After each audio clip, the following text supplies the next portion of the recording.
Hello, everybody. You're listening to Fireside Paranormal Podcast. My name is Jordan Cline, and I am joined with Sarah. We hope you had a great Christmas, and we want to wish you a happy New Year because our next show won't be till after the New Year. So we want to make sure everybody out there knows we love them, and hope you're staying safe, and all the partying that goes on. Make good choices. Uh, make good choices. This is going to be a shorter episode, so we're going to call this Fireside Paranormal Short. Kind of just like a little break from only having guests on. Just give you a little snippet of some fun stories. So we're going to do that tonight. We're just going to throw one every now and then just to pop in for you, Fireside Paranormal Short. We're still going to do our featured story. So tonight's featured story is coming in from Josh. Alrighty, so I'm going to go ahead and say like two because they're both kind of on an equal level. Like I said, not too terribly notable, but we're just going to, I'll mention it. There's this one friend of mine, and he came over for my birthday party one year. I was like 15, 16, right around there. And he had always messaged me at the time, like, he mentioned that his house was haunted. And at that point, I was like a skeptic. I didn't believe really in this stuff. I thought it was like kind of fake, but it was entertaining nonetheless. And so he had mentioned like seeing faces in his staircase every now and then leading up to his attic, all this other stuff. And so, I went up to his attic. I never saw anything over to his place before. And the attic did feel like the vibes were off. But anyway, back to the original part of the story. He came over to my birthday party one night and he stayed the night. And at the time I had like a little Yorkie, so he stayed in the spare bedroom. And I was just like laying there in bed, just starting to wind down to sleep. And my little pet Yorkie at the time, he just made this howl that I never heard from him before or since. It was like this really weird, sorrowful howl. And it really freaked me out. I was just like, what is going on? What are you seeing, dude? But then like a few moments later, my friend came into my room, like knocked on the door, and I said, come in. And he stood in the doorway. He said, I'm shaking right now. I'm scared. Because like I was just laying there trying to go to sleep, and your spare bedroom door just slowly creaked open. And I was just like, oh my God. Like, I hope you're kidding me. He's just like, I'm not kidding you at all. Yeah. And so I was just like laying there trying my best to go to sleep. Like I laid there for like 2 or 3 hours, just like hoping that nothing like that he brought with him came to my room. First off. And then secondly, just like trying to figure out how I'm going to sleep that night, given that had just happened. And so that's the first story. That's probably the more notable of the two. Second one, I'm trying to think of how I want to really detail this one, but I live in a rural area and there's like a woods behind my house. And I used to walk through it every now and then. But we had a dog that, lived outside for the most part, like during the spring and summer months. And, it was a dark, stormy night as all scary stories go. And I forgot to feed this dog. That was one of my chores growing up. And so I started walking down there in the cold and rain. And my dad had not been down there for a while, like for most of the day. And I was out there in that same area before he went into the house for the last time that day. And whenever I didn't see anything on the path leading down into the woods. But I went outside to feed this dog, and right on the path, going down to where this dog is, I had my cell phone light on, and I saw it. I thought it was just a branch at first until I got a closer look. It was a small animal, about, given that this is a podcast, you can't see my hands, it's roughly around like 2 feet long. It looked like, I don't know, maybe like a big cat or a raccoon. I couldn't exactly tell what, but it was dead and the skin and flesh was like all like half rotted off. Like you couldn't even really make out what animal it was. It was half skeletal. I didn't see it there until like I started walking down there, and I was just like, what is this? And I just had like chills as I went down to feed that dog, and I felt watched. My mind might have been playing tricks on me at that time, but I felt watched. And like I rushed through that whole process of feeding that dog. I was hoping and praying that he would be fine by himself. And then like I ran back up to the house, and I didn't tell my dad about it until the next day. I went back outside early in the morning, and that corpse was just like gone. He wasn't outside before me that day. And I mentioned it to him like later that week, like, hey, there's this like weird thing that I saw, and I asked him about it, and he's just like, oh yeah, that was me. And I was just like, I know that's not true, because like I was out. Yeah, but both stories were just like spooky as hell. Thank you so much, Josh. And if you want your story to be one of our featured stories, make sure you email us at firesideparanormalpodcast@gmail.com. You can either send us an audio recording from your phone, or you can, type it out and email it, and we can read it on the air for you. But we'd love to keep this going, so make sure you send us those stories. We do have a quick announcement. We have an event coming up called Hidden Marietta Paranormal Exposition. In the ballroom of the haunted and historic Lafayette Hotel, we will gather together all those who delight in the supernatural. From hands-on activities to speakers teaching you the secrets of haunted objects and locations, they have a unique array of creepy creative merchandise and a lot of things to experience and learn. There will be tours of the Lafayette also available. Advance tickets are $12 per person. Tickets at the door are $15 per person. And this event is coming January 29th, 2022. And that is going to be an earlier show. It's going to be 11 a.m. to 4 p.m. I'm going to have a table set up to record your stories. It's going to be a lot of fun. Do a little meet and greet. Can't wait to see you guys there. Also, remember, until the end of the year, we have our Krampus merch. It is available at firesideparanormal.com. Click on the merch tab in the menu. We got a few designs there, but the Krampus design is only available until the end of the year. Get it while you can. So what we decided to do for this week is look online, because there's so many good scary stories online. We wanted to look at some of them and just read you a couple, because we thought it'd be fun. This one, author unknown, but it's from backpackerverse.com. This one's called Escaping the Madman's Hellish Dungeon. This is a difficult story to share, as it involves my uncle's evil legacy, which was brought to a head many years ago. I never met him, but when I was a teenager, my mother told me he'd committed suicide, and that was that. My father, who was his brother, died from cancer when I was only 3, and there were no living relatives. Dad was the only one in my uncle's will, which left his house of horrors that was then passed over to my mother. Uncle Arthur's house of horrors was called such due to the horrifying murders he'd conducted before his death. He knew the police were closing in when many young women went missing over a period of 15 years. After his death, the subsequent investigations and cleanup, Mom finally decided what to do with the property. By the time I was 21, there was a total refurbishment, and then she rented it out to several people. When I reached 30 years of age, I took over the dealings and had to answer many complaints about the building. The renters said they heard screams and saw ghastly apparitions. I never believed in ghost stories, and I was a little annoyed with having to check the property at all times of the night. At this stage, Mom was quite ill herself, so I often went to the building alone, armed with a flashlight and my pistol.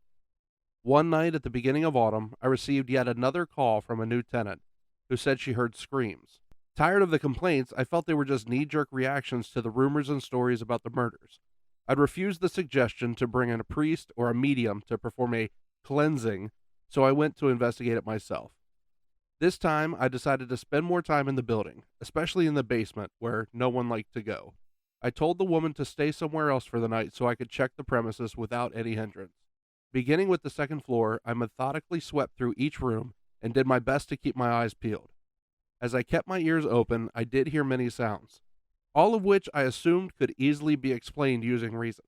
When I heard the occasional moan, I attributed it to the plumbing and the shifting of the old framework. At times I felt a blast of cold wind, and I just assumed I needed to get the air conditioning checked. When I got to the first floor, I heard noises which sounded like screams, but I thought they were just cats fighting.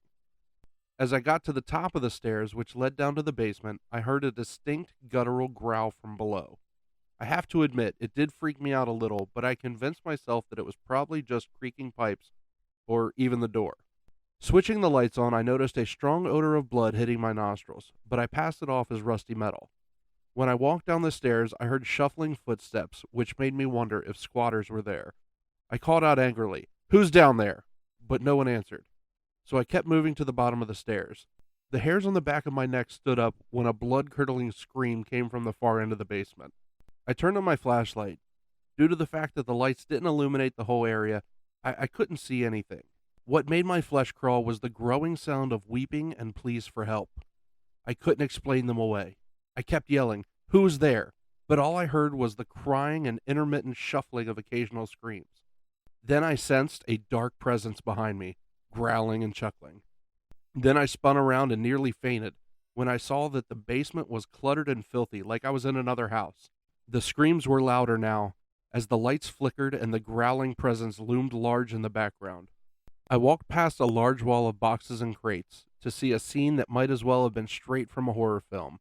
3 young women were hanging from hooks in the ceiling, secured by their wrists and naked, dripping with blood. 2 of them seemed to be either dead or unconscious, while a younger blonde woman kicked and screamed. Her blood-soaked gag had dropped from her neck, and I saw several deep cuts in her chest and abdomen, still bleeding. Shaking uncontrollably, I blinked many times, trying to convince myself that I was dreaming, but it was all too real. Then I saw a scene behind the row of hanging women, where a long steel table was being prepared by a big man. I didn't realize that I was still creeping towards the table as the man fiddled with shackles at each of the corners. He wore a black raincoat and the hood over his head, muttering and chuckling as he pulled out a hammer. I suddenly bumped into the table in shock, then screamed as he turned to face me. It was my Uncle Arthur. He gave me a vicious smile that soon morphed into a scowl as he cackled loudly like a maniac and pointed to me. He yelled, "On the table now, little piggy." I turned to run, but smacked into the hanging women. I felt the blood sticking to my face as I continued to scream, while my uncle's strong hands grabbed my shoulders. In a split second, he dragged me back and slammed me onto the table, then quickly shackled my ankles and wrists. He wrenched the flashlight from my hand and smashed it down on my forehead. I saw stars for quite a while. I felt blood trickle into my eyes as many screams filled my ears, along with the howling coming from my uncle. It was like he thought he was an animal howling at the moon. While he slammed the hammer all along the table, I felt the table shake as he continued to bring the hammer down, between my legs and the other parts of the table. I couldn't believe it when I started to scream and plead, "Uncle Arthur, it's me, please don't hurt me." He was muttering again, saying incoherent things as he rummaged through the drawers of his workbench. He turned around with a saw in his hand, looking at me in a dazed and furious way.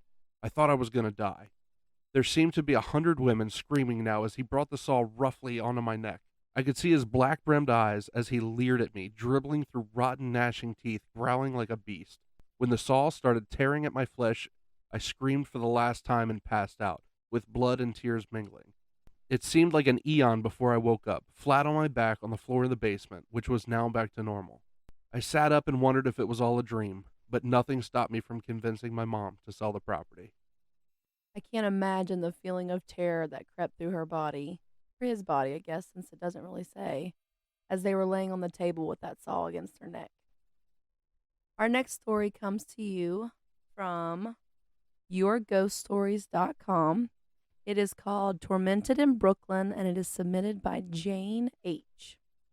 I wrote about this briefly in a prior article in 2001. To recap, we moved into 455A Sackett Street when I was 14 years old on April 1st, 1998.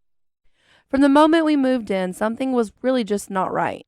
It was an incredibly dark apartment, although we should have been thrilled because it was the first apartment we'd ever had with more than one floor. There were 3 floors, including the basement, and it was really nice, if you could ignore the feeling of someone standing just behind you or staring at you wherever you went. Within 2 weeks of moving in, I was sexually assaulted in my own bedroom by a man from the neighborhood. An elderly woman who lived right next door to us for most of our life informed us that no one had occupied our apartment for more than a year at a time since as long as she could remember. She also related that terrible tragedies befell all of said people within only a few weeks of moving in, continuing through the day they moved out. Though we all had eerie feelings in the apartment, we'd not noticed anything too weird. The apartment was very uninviting, cold and damp. We tried to decorate it, warm it up a little bit, but nothing seemed to help. Another thing that was weird, no matter what we did, we could not get a phone installed. We had the phone company over about 4 times to fix the wires, but no matter what they did, we could get absolutely nothing, not even static. So we were pretty isolated. The entire time we were there, weird happenings continued. The ceiling above my brother's bed collapsed. The only reason he wasn't hurt is because he got up to use the bathroom. A fire started in my bedroom, and the fire department could never determine why. If my friend hadn't stopped by to ring the bell, I would have continued sleeping. Within 5 minutes of answering the bell, my neighbor came out screaming that my room was on fire. I ran up, and the entire back wall was in flames. I tried to put it out with a blanket, and unbeknownst to me, the door had actually closed behind me. It went from daylight to dark in 2 minutes, and I actually started to pass out. Thankfully, my friend ran up and opened the door, carrying me down the stairs, or I would have been literal toast. After that, my neighbor confided in us that strange things have always gone on in my building. In the 30s or 40s, a fire had killed a little boy within a month of the family moving in. In the 60s, a couple were whacked by the mob because of some insidious affair. There were no records because the church's records had been burned in a fire, so we couldn't get any more information than what people had said. There were other things that happened. A friend of mine coming into my apartment and seeing a little boy in burnt rags staring at her in my bathroom mirror. She ran out crying and refused to set foot in my door again. Another friend who slept over, and honestly, both friends were never told of our experiences. So that friend who slept over woke in the middle of the night swearing that she saw a woman walk into my room through the door. My brother and I heard children crying and laughing one day downstairs, and when we tried to leave my mother's room, we were locked in, even though there was no lock, for an hour before it finally opened. My mother was downstairs doing the laundry when the lights turned off in the basement, and she felt a cold, scaly hand grab her shoulder. Needless to say, my dad did the laundry after that.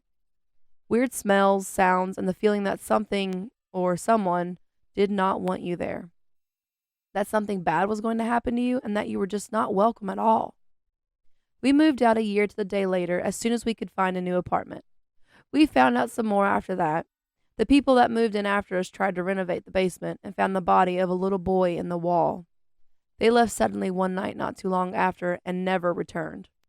Another couple moved in and left as quickly as the last, and so on and so forth to this day.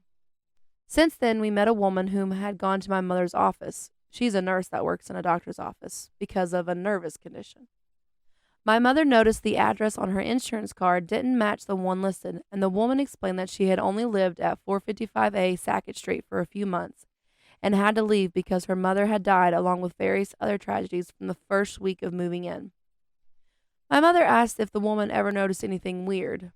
Well, the woman explained exactly what we had gone through, and perhaps it was the cause of her condition. We are all fine now, happy to be out of there, and we've moved on. We still see our old neighbor once in a while, and she always says the best thing we ever did was move out of that godforsaken house. Needless to say, we agree. We've not been haunted since, and life is good. If there is one thing we learned, I'd say it was to trust our instincts. If you get bad vibes from a place, don't put it off as folly. It just might save you a whole lot of trouble. Wow, that's a really nasty experience. Have any of you out there experienced anything like that? Been in a house that's had activity like that? Let us know. Email us at firesideParanormalPodcast@gmail.com. I'd love to talk with you about it, get some more information, find out some stuff. That is going to wrap us up for today. I want to remind you guys to check us out on all the social networks, TikTok, Twitter, Facebook. Our Facebook group is Fireside Paranormal Hub. Make sure you join it. We have our Instagram. Make sure you check out our website at firesideparanormal.com. Check out our merch section. We got a lot of cool stuff going on there. Again, the Krampus stuff ends this week, so you only got a few days left to make sure you got your Krampus shirts. If you have an idea for a shirt you'd love to see on our site, send us an email. We're open to ideas. We want to involve you guys because this is all about you just as much as us. Yeah, it could be lots of fun. So, reach out. All right, that's going to do it for this week. Make sure you stay safe through the holiday. Until next week, everybody, don't be afraid, only believe.